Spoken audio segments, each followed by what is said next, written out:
नमस्कार दोस्तों, मेरा नाम है रंजन कुमार और आज एक बार फिर से आप सभी का अपने न्यू सक्सेस मंत्रा चैनल में स्वागत करता हूं। ये वीडियो वैसे छात्रों के लिए है जो कि 10+2 की तैयारी कर रहे हैं बिहार बोर्ड से। तो वैसे छात्रों के लिए जो इस बार एग्ज़ाम देने जा रहे हैं उनके लिए बहुत ही इंपॉर्टेंट ये वीडियो होगा, बहुत ही महत्वपूर्ण वीडियो होगा। मैं इस बात का गारंटी देता हूँ।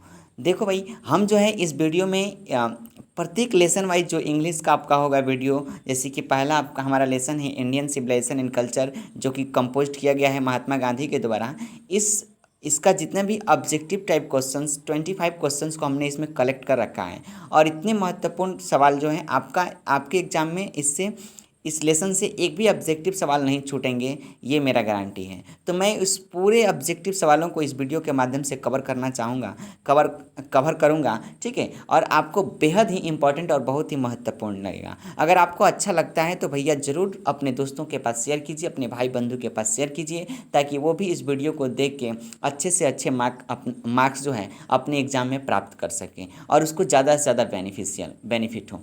तो उम्मीद करते हैं आप ज़रूर शेयर करेंगे और साथ में अगर आपको अच्छा लगे तो लाइक ज़रूर कीजिएगा, शेयर ज़रूर कीजिएगा और साथ में कमेंट्स भी कीजिए, ठीक है। लाइक ज़रूर कीजिए क्योंकि वही हम लोगों का सब कुछ है। अगर आप लाइक करते हैं तो बहुत अच्छा होगा। मैं फिर एक उसी अंदाज में उसी उत्साह के साथ ज़रूर अगला वीडियो, अगले लेसन का वीडियो आपके सामने प्रस्तुत करूंगा, वो भी ऑब्जेक्टिव के साथ, ठीक है। तो आप जैसे कि देख रहे हैं ऊपर लिखा है ऑब्जेक्टिव का ब्रह्मशास्त्र, यानी कि इसमें हमने ऑब्जेक्टिव सवाल जितने भी हैं जो कि इस लेसन के इंडियन सिविलाइजेशन एंड कल्चर के, उस सवाल को हमने इसमें रखा है। चलिए, तो बिना टाइम बर्बाद किए हुए हम लोग शुरू करते हैं। आज का जो हम लोगों का जो पहला सवाल होगा, उससे पहले सबसे पहले शुरुआत करते हैं एक मोटिवेशनल लाइन से। आज का जो हमारा मोटिवेशनल लाइन है वो आपके सामने है। कह रहा है कि यही जज्बा रहा तो मुश्किलों का हल भी निकलेगा।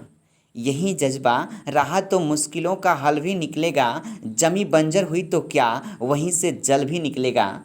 ना हो मायूस ना घबरा अंधेरों से मेरे साथी। कह रहा है कि ना हो मायूस ना घबरा अंधेरों से मेरे साथी, इन्हीं रास्तों के दामन से सुनहला कल भी निकलेगा, सुनहला कल भी निकलेगा। बिल्कुल आप इस अंधेरे से और इस मायूसी के साथ घबराना नहीं है। आप अगर मेहनत करते हैं तो बिल्कुल आपका जो आपके जीवन में एक ऐसा पल आएगा, एक सुनहला दिन आएगा जिसमें आप बहुत ही खुशहाल रहेंगे, अच्छे तरीके से रहेंगे, ठीक है। तो आप अपनी जज्बा के साथ लगे रहिए, ठीक है। तो आज का जो पहला सवाल है हमारा, उस सवाल को हम लोग देखेंगे। पहला सवाल आपके स्क्रीन पे ये रहा, ऑब्जेक्टिव सवाल। क्वेश्चन नंबर 1 आपके सामने आ चुका है। अब आप देख सकते हैं, पहला सवाल है कि India's glory is that it. कह रहा है कि भारत का जो गौरव है वह है कि क्या है, इट रिमेन्स इमूवेबल, यानी कि भारत की जो गौरव है वो अभी भी इमूवेबल है, ठीक है। तो आप इसका सही आंसर बी को टिक आउट करोगे और सही आंसर आपका क्या होगा, बी होगा, ठीक है। चलिए दूसरे सवाल की तरफ बढ़ते हैं। दूसरा सवाल आपके स्क्रीन पे ये रहा। दूसरे सवाल में पूछा है कि the charge against India is that, यानी कि भारत के जो विरोध में जो चार्ज लगाया गया था वो क्या है। तो भारत के ऊपर जो चार्ज लगाया गया था उसमें बताया गया था कि यहाँ के लोग हैं, यानी हर people are so uncivilised, ignorant and stolid, यानी कि भारत के लोग जो हैं बहुत ही क्या है, अनसिविलाइज होते हैं, इग्नोरेंट होते हैं एंड स्टोलिड होते हैं, यानी कि दूसरा का सही आंसर क्या होगा, बी होगा। बिल्कुल बी आपका सही आंसर होगा, ठीक है।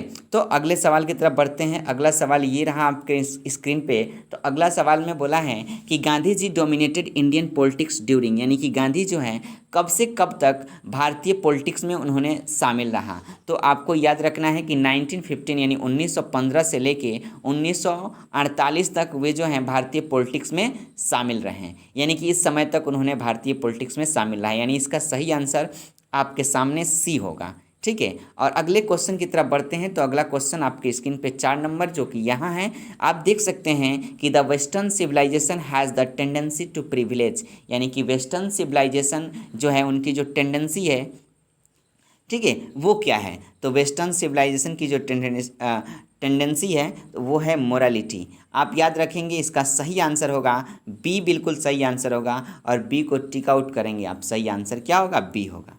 चलिए अगला सवाल आपके स्क्रीन पे ये रहा। अगला सवाल में पूछा है कि इंडियन सिविलाइजेशन एलिवेट्स द, यानी कि इंडियन सिविलाइजेशन किस चीज़ को एलिवेट करता है। तो इंडियन सिविलाइजेशन जो है मोरल बीइंग को यानी कि नैतिकता को क्या करता है, एलिवेट करता है। तो आपका सही आंसर क्या होगा, डी होगा। ठीक है, उम्मीद करते हैं आपको अच्छे तरीके से समझ में आता होगा। अगर आपको जो भी है इस क्वेश्चन को आप अपने कॉपी में नोटबुक में अपना लिख सकते हैं, अच्छे तरीके से इसको याद कर सकते हैं, देख सकते हैं, या फिर याद करने का सबसे आसान सा तरीका, इस वीडियो को 2-3 बार आप देखिएगा, पक्का एकदम याद हो जाएगा और एग्जाम में आएगा तो आप चुटकी बजाते इस क्वेश्चन को सॉल्व कर सकते हैं, कोई दिक्कत नहीं होगा। चलिए अगला सवाल है, अगला सवाल ये रहा कि machinery makes a slaves and we lose our, यानी कि जो मशीनें हैं वो हमें जो है दास बना देती है, एंड वी लूज आवर, और हम लोग अपनी भूल जाते हैं, क्या भूलते हैं? तो आपका सही आंसर, हम लोग अपनी मोरल फाइबर को जो है भूल जाते हैं, यानी कि 6 का सही आंसर क्या होगा? तो 6 नंबर जो क्वेश्चन है उसका सही आंसर ए होगा, मोरल फाइबर। ठीक है, चलिए अगले सवाल की तरफ बढ़ते हैं। तो अगला सवाल ये है, बहुत ही कमाल का सवाल है कि modern civilisation is mainly the worship of, यानी कि मॉडर्न सिविलाइजेशन मुख्य रूप से पूजा है किस चीज़ का? मॉडर्न सिविलाइजेशन में क्या होता है? तो मॉडर्न सिविलाइजेशन में उस लेसन के अकॉर्डिंग जो है मॉडर्न सिविलाइजेशन में जो क्या है, पूजा किसकी होती है मुख्य रूप से? तो मटेरियल का होता है, यानी कि सही आंसर इसका आप बी को टिक आउट करोगे, बी जो है इसका सही आंसर होगा, यानी कि modern civilisation is the mainly the worship of material. ठीक है, सही आंसर क्या होगा? बी होगा। चलिए अगले सवाल की तरफ बढ़ते हैं। तो अगला सवाल ये रहा आपके स्क्रीन पे, 8 नंबर सवाल होगा। इसमें बोला है कि Indian civilisation and culture is written by, यानी कि इंडियन सिविलाइजेशन एंड कल्चर किसके द्वारा लिखा गया है? मोस्ट इंपॉर्टेंट क्वेश्चन है, इसको रिमार्क कीजिएगा। तो इसका सही आंसर क्या होगा? सी होगा, महात्मा गांधी जी के द्वारा लिखा गया है। ठीक है, सही आंसर क्या होगा? सी, महात्मा गांधी जी के द्वारा लिखा गया है। अगला सवाल है, 9 नंबर सवाल जो है आपके स्क्रीन पे आता है और आप इसका सही आंसर बता भी सकते हैं कि my experiment with truth is. अगर आप बुक पढ़ रखे हैं तो आप आसानी से बता सकते हैं, कोई भी क्वेश्चन है सब बुक से इसको कंपाइल किया गया है, आप आसानी से बता सकते हैं। My experiment with truth is ये क्या है? तो माई एक्सपेरिमेंट विथ ट्रूथ जो है एक ऑटोबायोग्राफी है, किनका है? तो महात्मा गांधी का ऑटोबायोग्राफी है। ठीक है, यानी महात्मा गांधी जो है, महात्मा गांधी की ऑटोबायोग्राफी, आप इस तरीके से याद रखिएगा। माई एक्सपेरिमेंट विथ ट्रूथ किसका ऑटोबायोग्राफी है? तो महात्मा गांधी का ऑटोबायोग्राफी है, याद रखिएगा। ठीक है, चलिए अगला सवाल है 10 नंबर सवाल यहाँ पे कि Mahatma Gandhi has written the lesson, यानी कि महात्मा गांधी, आप यही सवाल को घुमा के भी दे सकता है कि महात्मा गांधी जो है, Mahatma Gandhi has written the lesson, यानी कि महात्मा गांधी ने कौन सा लेसन लिखा है? तो इसका सही आंसर आप सी को टिक आउट करोगे, इंडियन सिविलाइजेशन एंड कल्चर जो लेसन है उसको महात्मा गांधी जी के द्वारा लिखा गया है। तो आप इसको आसानी से यहाँ पे टिक आउट कर सकते हो। चलिए भाई, अगला सवाल आपके सामने जो है ये रहा, dash were rulers of Egypt. तो आप इसको याद रखिएगा, पाराहोस जो है रूलर्स थे किसका? इजिप्ट यानी मिस्र का रूलर थे। तो आप इसको याद रखिएगा, इसका सही आंसर क्या होगा? डी होगा। ठीक है, चलिए अगले सवाल की तरफ बढ़ेंगे। तो अगला सवाल ये रहा आपके स्क्रीन पे, कह रहा है कि simple living and high thinking is the base of, यानी कि सिंपल लिविंग और हाई थिंकिंग ये महात्मा गांधी बोला भी था इस लेसन में, तो वो किस आधार पे है? तो इंडियन सिविलाइजेशन के आधार पे इसको रखा गया है कि Indian simple living and high thinking, हमेशा हमें हमारी जो रहन लिविंग होना चाहिए वो बिल्कुल साधारण होना चाहिए, साधारण रहना चाहिए, लेकिन हमारी जो विचार होना चाहिए उच्च किस्म का विचार होना चाहिए, ऐसा महात्मा गांधी जी ने बताया है। तो ये इंडियन सिविलाइजेशन ने कहीं ना कहीं उसका बेस है। ठीक है, भारतीय जो सिविलाइजेशन है वो इसका आधार बनता है, simple living and high thinking का। ठीक है, चलिए तो इसका सही आंसर वो होगा। अगला सवाल है 13 नंबर कि India's glory is that it is. तो इसका भी सही आंसर इमूवेबल होगा। ठीक है, सॉरी क्वेश्चन को दोहरा दिया गया है, इमूवेबल होगा। ठीक है, तो आप इसको आसानी से याद कर सकते हैं। चलिए अगला सवाल है, कमाल का सवाल है। महात्मा गांधी जी, आपको याद होगा, लेसन पढ़े होंगे, तो महात्मा गांधी बोला भी है कि mind is a restless bird, यानी कि मनुष्य का जो दिमाग होता है बिल्कुल बेचैन चिड़िया की तरह होता है, विच ऑलवेज रिमेंस, जो कि हमेशा जो रहता है, क्या रहता है भाई? तो अनसेटिस्फाइड रहता है, यानी कि हमें कुछ भी कितना भी मिल जाए हम लोग बिल्कुल बेचैन चिड़िया की तरह होते हैं। हम लोग जो चीज़ हमें जितना मिलता है लेकिन उस चीज़ को भी लेकर हम लोग सेटिस्फाइड नहीं होते हैं, उसके लिए और मेहनत करते हैं, हमेशा अनसेटिस्फाइड रहते हैं। ठीक है, तो वहीं बताया है कि mind is a restless bird which always remains unsatisfied, यानी कि मनुष्य की जो दिमाग है बिल्कुल बेचैन चिड़िया की तरह होता है, लेकिन हमेशा वे लोग अपने आप को क्या रखते हैं, अनसेटिस्फाइड रहते हैं। व्यक्ति जो अपने आप को अनसेटिस्फाइड रहता है। ठीक है, तो इसका सही आंसर आप इसको टिक आउट कर सकते हैं, बी नंबर बिल्कुल इसका सही आंसर होगा। ठीक है, आसानी से याद रख सकते हैं। चलिए अगला सवाल आपके स्क्रीन पे ये रहा, 15वां सवाल है और इसमें बोला है कि he wrote different articles for, उन्होंने अलग अलग आर्टिकल्स लिखा है किसके ऊपर, तो याद रखिएगा यंग इंडिया। ठीक है, फॉर यंग इंडिया, यानी कि यंग इंडिया के लिए उन्होंने बहुत सारी अलग अलग आर्टिकल्स लिखा है। ठीक है, चलिए तो इसका सही आंसर आप डी को टिक आउट करोगे, यंग इंडिया इसका सही आंसर होगा। उसने he wrote different articles for young India के लिए उन्होंने लिख रखा है।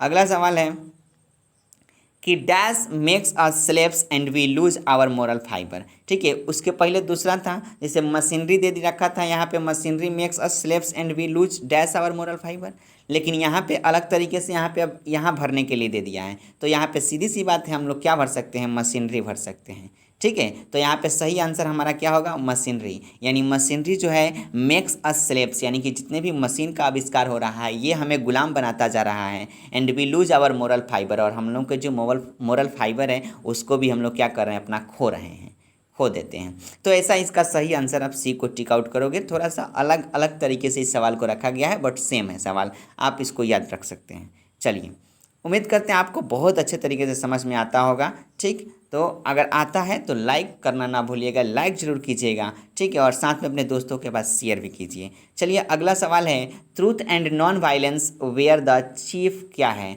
महात्मा गांधी के अकॉर्डिंग इस लेसन में बताया गया है कि सत्य और अहिंसा जो है वही हमारा जो है मुख्य औजार है, विपन्स है। ठीक है, तो इसका सही आंसर क्या होगा, डी होगा, और डी को आप धड़ल्ले से टिक आउट करके भाग सकते हो, यानी कि आपका सही आंसर क्या होगा, डी होगा। एकदम आसान तरीके से इसको याद रखते हैं, या तो इसको आप अपने कॉपी में नोट कर लो, या फिर आप इस वीडियो को 2 से 3 बार देखेंगे, आपका सभी क्वेश्चंस बिल्कुल माइंड में फिट कर जाएगा और आप आसानी से अपना एग्जाम में अच्छा स्कोर कर सकते हैं। ठीक है, तो इसका सही आंसर क्या होगा, वीपन्स होगा। हम आगे बढ़ते हैं अगले सवाल की तरफ। तो अगला सवाल हमारे स्क्रीन पे ये रहा कि गांधी जी हैज सेड, गांधी जी ने कहा है डैट की mind is a dash bird, यानी माइंड जो है क्या रेस्टिंग बर्ड है, फ्लाइंग बर्ड है, रेस्टलेस बर्ड है या चिरपिंग बर्ड है। तो इसका सही आंसर महात्मा गांधी होगा, क्या होगा कि mind is a restless bird, यानी कि माइंड जो है बिल्कुल बेचैन चिड़िया की तरह होता है। तो इसका सही आंसर होगा रेस्टलेस, जो कि सी ऑप्शन है, और सी ऑप्शन ही हमारा सही आंसर होगा। ठीक है, चलिए अगले सवाल की तरफ बढ़ते हैं। अगला सवाल ये है, Gandhi ji was born in, Gandhi ji का जन्म हुआ था, कब हुआ था, तो 1869 में हुआ था, यानी कि 1869 में। उम्मीद करते हैं आपको याद होगा। ठीक है, और नहीं भी याद है तो आप अभी याद कर लो, क्योंकि सवाल बन सकता है आपके एग्जाम में। इसमें जितने भी क्वेश्चंस रखा गया है सभी आपके एग्जाम पॉइंट ऑफ व्यू के अनुसार रखा गया, यानी एग्जाम पॉइंट के हिसाब से रखा गया है कि ये सभी सवाल जो है एग्जाम में आ सकते हैं, संभावित क्वेश्चंस को रखा गया है। तो आप इसको याद रख सकते हैं, 1869 में गांधी जी का जन्म हुआ था। ठीक है, चलिए अगले सवाल की तरफ बढ़ते हैं। अगला सवाल देखिए यहाँ पे, our ancestors enjoyed dash rule. आपको पता होगा, आप पढ़े होंगे तो यही लाइन में उस बुक में रखा गया है। हमारा जो पूर्वज है वो इंजॉय करते थे, क्या किस चीज़ का इंजॉय करते थे, एकदम सच्चे ट्रू होम रूल का इंजॉय करते थे। तो इसका सही आंसर सी होगा। इसमें हम लोग भर सकते हैं होम, HOME, होम भरेंगे, यानी कि हम आवर एंसिस्टर जो है वो इंजॉय करते थे, होम रूल का इंजॉय करते थे, यानी घरों पे रहते थे, वहाँ का इंजॉय करते थे। चलिए हम लोग आगे बढ़ते हैं अगले सवाल की तरफ, और अगला सवाल 21 जो कि हमारे स्क्रीन पे है, बोला है कि he used as the chief weapons. देखिए फिर इसी सवाल को घुमा के, ताकि आपको किसी तरह का प्रॉब्लम ना हो, इस तरीके से हमने इसमें कंपाइल कर रखा है, एकदम जोड़ रखा है। आपको किसी भी तरीके से सवाल पूछेगा, अगर जो एग्जामिनर है सवाल पूछेगा तो आप आराम से बना सकते हैं, कोई आपको दिक्कत नहीं होगा। ठीक है, देखिए वही सवाल है लेकिन इसको थोड़ा सा घुमा दिया गया। कह रहा है कि ही यूज्ड, वह प्रयोग किया करते थे, किस चीज़ का, एज द चीफ वेपन्स, यानी कि मुख्य औजार के रूप में किस चीज़ का प्रयोग किया करते थे, तो ट्रूथ एंड नॉन वायलेंस का प्रयोग किया करते थे। याद रखना है, और ये इसका सही आंसर होगा कि ट्रूथ एंड नॉन वायलेंस उनका जो है मुख्य औजार था, यानी कि 21 का जो आंसर होगा वो डी आंसर होगा, और आप इसको निर्धड़े टिक आउट कर सकते हैं और आपका सही आंसर होगा। ठीक है, चलिए अगले सवाल की तरफ बढ़ते हैं। तो अगला सवाल ये रहा हमारे स्क्रीन पे। अगले सवाल ने बोला है कि आवर एंसिस्टर डिस्यूडेड अस फ्रॉम क्या, यानी कि हमारे जो एंसिस्टर है, जो पूर्वज है, वो हमें डिस्यूड करते थे। हमें डिस्यूड करते थे किससे? क्योंकि लग्जरीज एंड प्लेजर। ये भी सवाल बन सकता है आपके एग्जाम में। बहुत अच्छे अच्छे सवाल को यहाँ पे रखा गया है। ठीक है, तो आवर एंसिस्टर जो हमारे पूर्वज है वो डिस्यूड करते थे। ठीक है, किससे? लग्जरीज एंड प्लेजर लाइफ अगर हम लोग जीते हैं, बिल्कुल विलासतापूर्ण जीवन और आनंदपूर्वक जीवन जो है, इससे हम लोगों को हमारे एंसिस्टर जो है वो डिस्यूडेड करते थे। ठीक है, तो आपको याद रखना है और इसका सही आंसर आप जो है बी को टिक आउट कर सकते हैं और बी आपका सही आंसर होगा। 22 का सही आंसर क्या होगा? बी होगा। चलिए अगले सवाल की तरफ बढ़ते हैं। तो अगला सवाल ये रहा। अगले सवाल में बोला है कि dash we are satisfied with small villages. कौन सेटिस्फाइड थे, कौन संतुष्ट थे छोटी छोटी गाँवों से? तो हमारे जो एंसेस्टर्स हैं, हमारे जो पूर्वज हैं, भारत के जो लोग हैं, जो पूर्वज हमारे रह चुके हैं, वे लोग जो हैं सेटिस्फाइड रहते हैं, माने संतुष्ट रहते थे अपने छोटे छोटे गाँव से। तो इसका सही आंसर हमारा हो जाएगा ए, जो कि सही आंसर होगा और ए को हम लोग टिक आउट कर सकते हैं। सही आंसर क्या होगा? हमारा ए होगा। चलिए अगले सवाल की तरफ बढ़ते हैं। अगला सवाल जो है ये है कि simple living and high thinking, इस सवाल को भी दोबारा हम लोग कर रखे हैं। चलिए कोई बात नहीं। Simple living and high thinking is the base of Indian civilisation, इसके पहले भी चर्चा हो चुका है। आप इसको टिक आउट कर सकते हो। इंडियन सिविलाइजेशन होगा सही आंसर। चलिए 25 नंबर सवाल देखते हैं और ये हमारा लास्ट सवाल होगा। ओ माय गॉड, इसको भी दोहरा दिया गया। चलिए कोई बात नहीं। He wrote different articles for dash. ठीक है, उन्होंने डिफरेंट आर्टिकल्स लिखा था, किस लिए? यंग इंडिया के लिए डिफरेंट आर्टिकल्स। तो इसका सही आंसर क्या होगा? डी होगा। डी को हम लोग टिक आउट करते हैं। तो इस तरीके से 25 क्वेश्चंस हमने इसको दे रखा है। इसमें आप आसानी से इस सभी वीडियो को एक बार में देखिए, 2 बार देखिए, आप आसानी से याद कर सकते हैं। लेकिन अंत तक जरूर देखिए। ठीक है, पूरा देखिए वीडियो और तब आपको अच्छे तरीके से समझ में आएगा। और एक बार में नहीं आता है, दोबारा देखिए, पूरा आपके माइंड में सेट हो जाएगा और एग्जाम में आप धड़ल्ले से इसको टिक आउट कर सकते हैं और आपको सही आंसर मिलेगा। चलिए तो आज के लिए इतना ही रहने देते हैं और लाइक शेयर कमेंट जरूर कीजिएगा। साथ में अपने दोस्तों के पास शेयर कीजिए ताकि वो भी इसको पढ़े, इसको सीखें। ठीक है, और अभी तक हमारे चैनल को सब्सक्राइब नहीं किए हैं तो सब्सक्राइब जरूर कर लें ताकि हमारी हर एक अपडेट आप तक आसानी से पहुँच जाए। तो फिर मिलते हैं हम लोग अगले वीडियो में। तब तक के लिए दे दीजिए हमें इजाज़त, हम चलेंगे। तब तक के लिए bye, take care, love you, I love you. जय हिंद, जय भारत।